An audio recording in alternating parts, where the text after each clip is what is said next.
The autumn wind is a league, holding the treasures ye may seek. Have some fun and play along, whether for a day or for a week. Seek advice from a sage, or battle straight up. Square off in a cage, or joust without a cup. It's a FanDuel. Is it your favorite you take, or make the logical play? Will your foes stand before you and quiver and quake, as you will be crowned prince for a day? The autumn wind may be a casual player, FanDueling just to talk trash. But there will be those that will play, that will be able to say, I've got my hands on some cold, hard cash.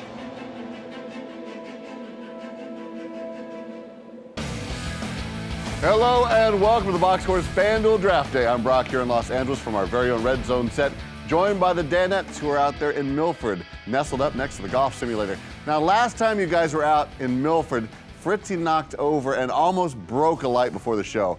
Now, have we child-proofed the area, Paulie, to make sure nothing gets broken this time? Not really, but it's always funny. Whenever there's some type of catastrophe or something falls, the lack of movement or emotion by Fritzy, and he just stays there.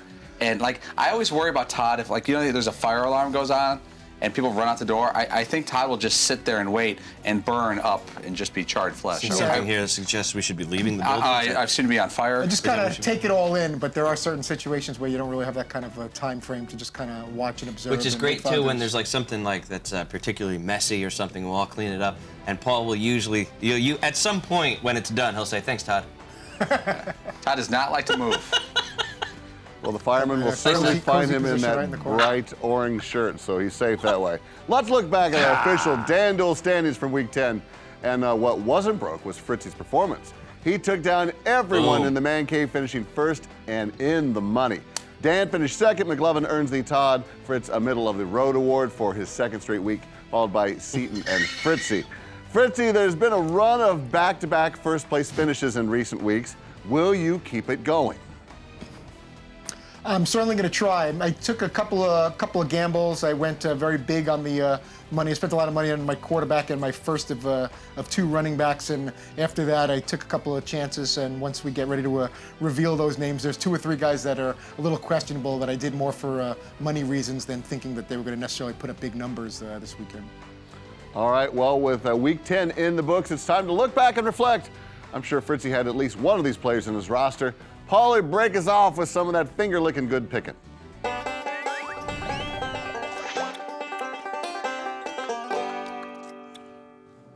I'd say this guy's probably been the best thing in fantasy football this year, the biggest sure thing. Antonio Brown, 10 catches, 139, 2 touchdowns. Even at 2-point conversion, I think that's 33 points if you round up. But I think he's had 1 off week out of 9 or 10. And that's really what you ask for. You can't have a couple bad weeks from a guy who you spend money on. Jeremy Langford, I don't think anyone saw this coming. I didn't know much about him, even though I'm a Bear fan. And but one thing about the Bears running backs, they do touch the ball a lot. They do get the ball catching and running, and he is a good pass catcher. 33.7 points. Rounded up, I'll go with 34. Adrian Peterson, he's had a nice year, but kind of a sneaky nice year. I didn't realize how many yards he had, especially after this weekend. 203 rushing yards at TD, 2 catches, 13 yards. He doesn't catch a lot of passes, and he busted off, I think, at 80 yarder, so big money from Adrian Peterson. Now let's go to Fritzy with some pervy stuff about fantasy football.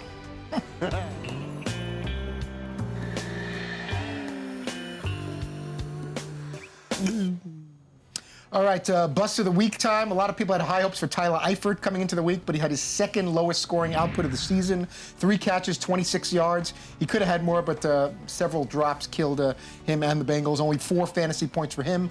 My other bust, one that hurt me in 2 ways. Peyton Manning. Sucked to see my beloved Bronco playing quite that poorly and having to get pulled for Brock Osweiler early. Only 35 yards passing, add on 4 interceptions. Got you minus 2.6 points. Not the week to pick Peyton Manning for your... Cooper Manning would have gotten you more points. Cooper would have gotten a lot more. Negative 2 points. At least Cooper would have just finished with a flat 0. Ended up also hurting my tight end, Owen Daniels, who got me 1.9 points, which didn't help. I'm glad I still was able to finish at the top, but not doing well with the tight ends. Not a bust you want to admire in Owen Daniels or Peyton Manning or Tyler Eifert. Now it's time to see which rock star broke through in Week 10, Seaton O'Connor.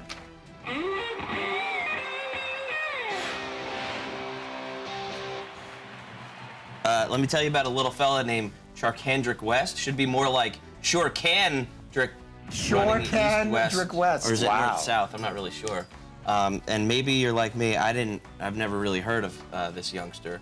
But he killed it last week, and he's on my team this week because I always overreact to whoever did well. I heard something else week. about Sharkhandrick West. I heard earlier, I was just overhearing, you said that your son Kieran was going to be named, I think Rory was one of the names that was finalists, and Sharkhandrick was one of the finalists. That made it into the top 3. Now, McLovin was asking about that right before the show. What did he ask? He asked, is that serious? That's amazing. That really, you guys were really thinking Sharkhandrick? I've never heard the name before, and now this guy emerges out of nowhere. That's crazy. Is it serious that you're going to name him Sharkhandrick? Absolutely. So is it an Irish name? No, it's more, it comes from Erin's side of the family, my wife's side of the family. Oh, it's Italian? She's 1/9 Dutch. Yeah. Oh, really? Right, and then there's like a little German influence in there too, and sort of like, just like everything in, like, no, of course it's not serious, dude. Oh, you weren't going to name your kid Sharkhandrick? No! Oh, my not God. at all. I felt for that. Anyway, the namesake of my son here, he did it in the air and on the ground, and he was great. He got you almost 30 points. Angie, let's go check out your broken brain quarterback.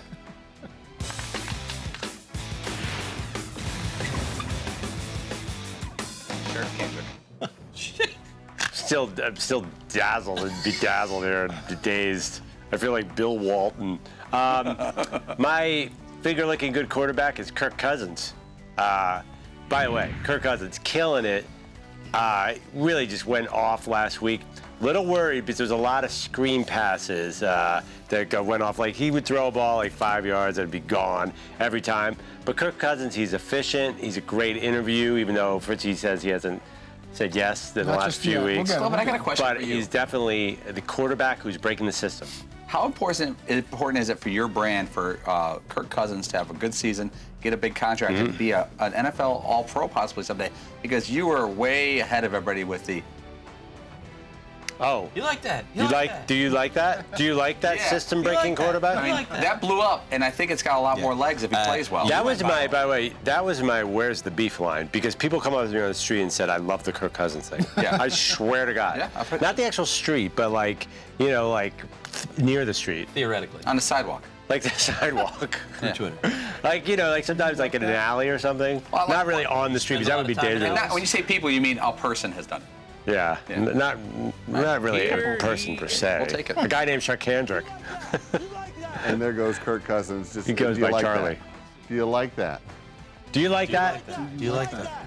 That's zaniness. All right, solid breakdown there from the guys. Seton, it was pure joy hearing you try to pronounce Sharkhandrick West. I think Kieran would like that name. Don't go away. We're going to get you ready for Week 11, and Paulie Seton reveal their lineups. And remember, in every fantasy league for trucks, you need to get the Ram 1500 Eco Diesel on your roster. Keep that bad boy starting every week. Climbing hills, hauling trailers, and we'll get you at least 100 points every week. Get more facts at ramtrucks.com. Guts, glory, Ram.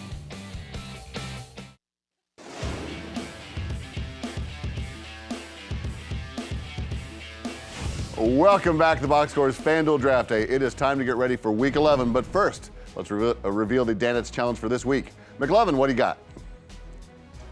Okay, you have to pick a player that won a title, either the Super Bowl or college championship. Well, fantastic. All right, well, or if Paulie doesn't have anybody, you could argue for a high school title Top too. Warner. well, allow me to Maybe throw like one in the mix, if you will. You have to draft a player from your favorite team. Fritzy, if that were the case, which Bronco would you take? Ooh, I probably would go with Demaryius Thomas, with Emmanuel Sanders a close second. Neither of one of which I've picked for this particular lineup, but It's unfortunate no one's going to be able to throw to them. So. Or Dingleberry. Brock Osweiler. Well, Paulie is a Bears fan, but I don't know if he took any Bears this week, so let's find out, shall we? Paul Pabst, your lineup, please. Well, there are guys on my team that have won stuff before. We'll start from the bottom. I have the Ravens defense, Robbie Gould, who won a chess contest one time. Grade school. Jason Witten won a 4-H fair. He's my tight end. Larry Fitzgerald, Danny Amendola, Devontae Adams, my wide receiver. Here's where I spent my money. Todd Gurley won the 100-meter dash in Georgia. Boom. Senior year of high school, champion. Picking that one up. Devonta Freeman, my running back, spent a lot of money. Matt Stafford, I think it's 2004, Club La Vela in South Padre Island, won the Dirty Dancing contest with his hot girlfriend. I think Devonta Freeman was at the on the Florida State team that won. Even better. Yeah, and the Ravens D certainly won. But They Matt's- single-handedly. And Danny Amendola. Brock, I did pick Matt Oh, is Stafford Amendola on there? based on his appearance on the show this week. I Everybody thought he took crushed it. Amendola. And, I really want to show some bro support. All right, well, with that being said, let's take a look at his numbers right there. For the season, 250 yards passing, and it's 15 touchdowns, 12 interceptions. It seems fine for me. 16.2 points. If he turns the hat on backwards, it's go time.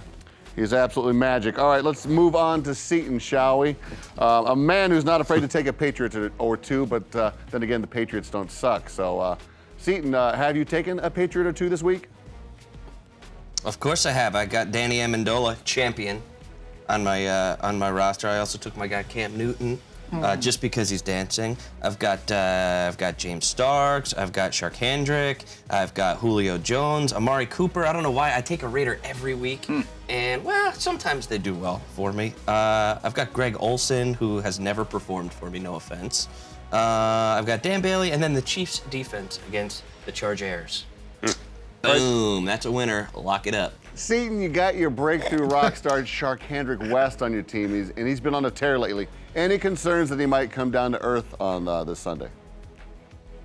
Absolutely. I'm almost counting on it because that's usually what happens. There's somebody that I don't really know anything about or I've never heard of, and I'm like, oh, wow, that guy killed it last week. He got like 30 or 40 points. I'm going to get him this week, and then they If he right down. If he craps a bed this weekend, will you call him Shark Kendrick? Okay. Sure. Thank you. Indeed. All right, well, we've got two lineups all set. And remember, if you want to play 1 week fantasy football against Dan and the Danettes, just go to FanDuel.com/Patrick and enter the promo code Patrick for a 100% deposit match up to $200 on new accounts, $5 to enter, and winners get instant cash as soon as contest ends. That's FanDuel, the leader in one-day fantasy sports. Stick around, we got two more lineups to go. That's McLovin and Fritzy's.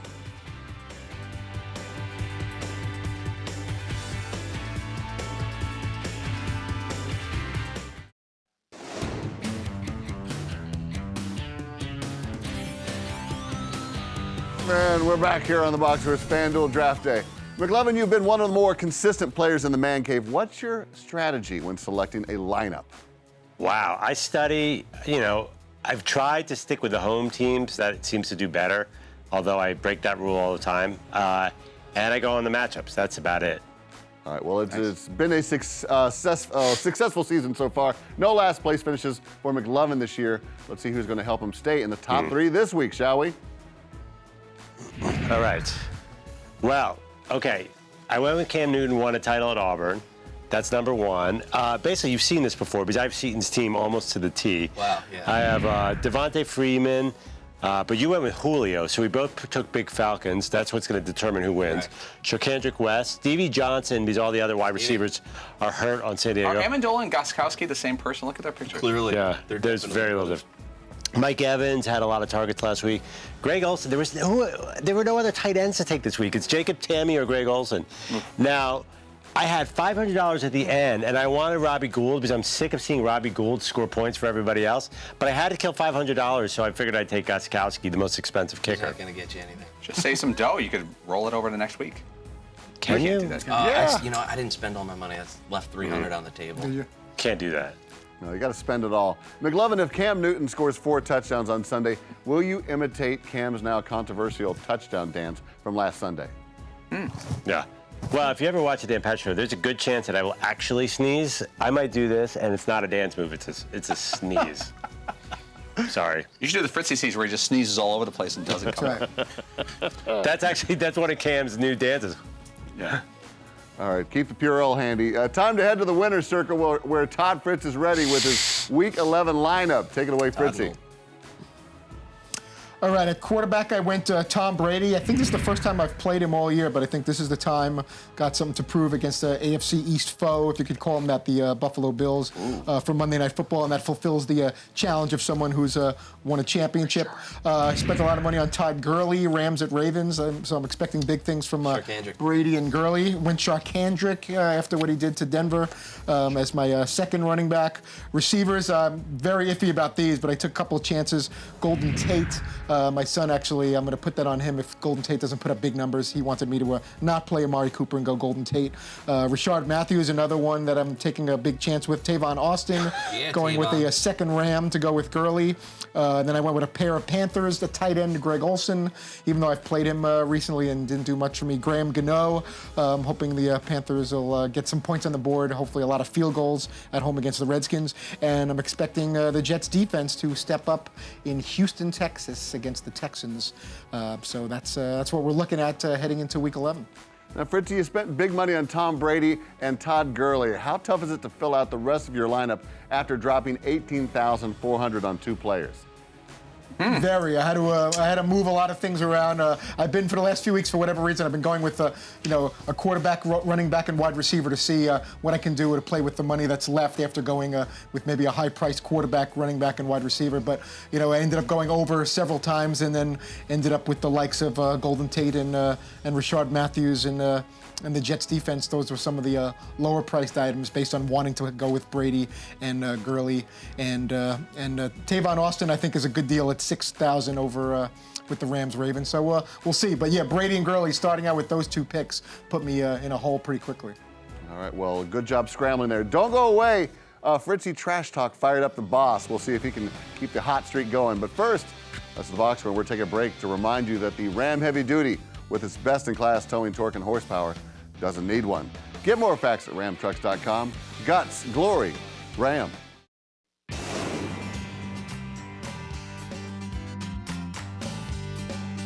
We are closing up shop here on the Box Scores FanDuel Draft Day. And don't forget that's right, you can also take on Dan and the Danettes in weekly fantasy football. Just go to FanDuel.com/Patrick and enter the promo code Patrick for a 100% deposit match up to $200 on new accounts. $5 to enter, and winners get instant cash as soon as the contest ends. All right, now, last week the boss put up a much better effort after Fritzy motivated him with a little trash talk. Fritzy, did we awaken a sleeping giant, or was it just a fluke? I'm going to call it a fluke, and I'm glad he stepped up to the plate and finished strong towards the top. But I'm expecting no better. Without even having seen his lineup, I'm going to say he's going to do no better than 4th in Week 11. Boom. Wow, we shall see. Well, the boss is aware that a challenge has been issued, so he's bringing it this week with his lineup. Well, first of all, Todd Fritz called me out last week that I wasn't playing well. And what I was doing is to build up the confidence of these guys. I mean, look at them. They really don't have much in their lives. And I wanted them to do well in fantasy. So now that's it. It's over. You saw what happened last week. I was in the money. Cam Newton, I don't care if he's dancing. I hope he's dancing because he's doing well. Is it Charkandrick West? Lamar Miller. I got Calvin Johnson, Mike Evans, Danny Amendola, Jason Witten, Adam Vinatieri, and the Texans defense against the Jets. That's it. That's the lineup right there. Right now it's a playoff push. There's no games being played. This is all business. Take that, Fritzy. Fritzy's right there. Take that, you punk. That's a surprisingly good team for Dan, but How do you fit all these guys in there? I still don't see that being more than a middle of the pack, more towards the weaker side. I bet you, We're all sharing a lot of the same players. I bet you, it's going to be a close I one. bet $50 Dan when Dan I beats have you. the feeling it's going to be, I'm going to either win this whole thing or lose the whole thing this week, our group, because my team's not a lot like yours. You 4 are, and you 3 and Dan are really close. You got like 4 players that were all almost. Who's your quarterback? I have Matt Stafford. I like Newton and Amendola. Wow. Matthew Stafford. Yeah, I went with the bro pick. That's an interesting pick. Interesting. Paulie, everyone is jumping on the Danny Amendola bandwagon. Is it too early to go in on a wideout that's given that it is his first start for the injured Julian Edelman? I don't think so, because someone has to get the ball from Brady. You take away what? I mean, Edelman has to be targeted at least 10 times a game on an average week. Somebody's got to get those. They're not going to, they may run the ball more, but I mean, I'd be shocked if Dan Amendola doesn't have 6 catches for 100 and a touchdown. I think that would be the expectation for him. And that's not a monster, but for what you're paying for him, 6,100, right, that'd be a really good number for a guy. If he puts up 16, 18 fantasy points for that number, I'm crunching numbers here. That'd be nice. All right, McLovin, real quick, tell us which Danette comes out on top this week. Dan finishes first. Wow. Todd and Paul tie for second. Me and Sean have the same exact team, which is a bad sign for both of us. I think we're both pulled up to the. Always a good team. You're always top 3, and I've won it like 5 times. So. I know, but I just like the fact that we're so similar makes me think that we're in trouble. I think We're in great shape. Dan has a very good team. I looked at Dan. I'm like, how do you fit all these players in under the cap? Why don't we revisit our predictions when we recap and see who called it? Great. That'd be a great idea. We can do that on Tuesday. Well, it's time for me to pick which Danette I think is going to come out on top. And I'm going to go with someone who is not a Danette, but the actual Dan Patrick. Will win it all, followed by Fritzy. So, Fritzy, with that being said, tell us who is on the, right up in the cheeks. Fritzy, tell us who's on Dan Patrick tomorrow.